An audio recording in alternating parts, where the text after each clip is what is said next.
तो पहला पॉइंट जो है वो है सोशल मीडिया पे अपनी जवानी बर्बाद करना।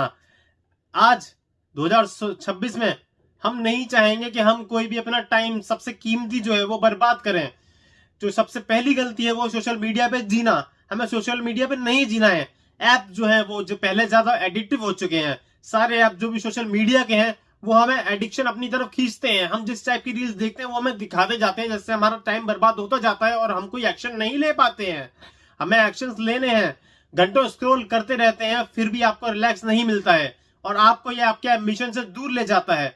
अगर हम दूसरों की जिंदगी देखने में इतना समय बर्बाद कर देंगे तो क्या हम अपनी जिंदगी में कुछ काम कर पाएंगे जिससे हम अपनी जिंदगी को चेंज कर पाए।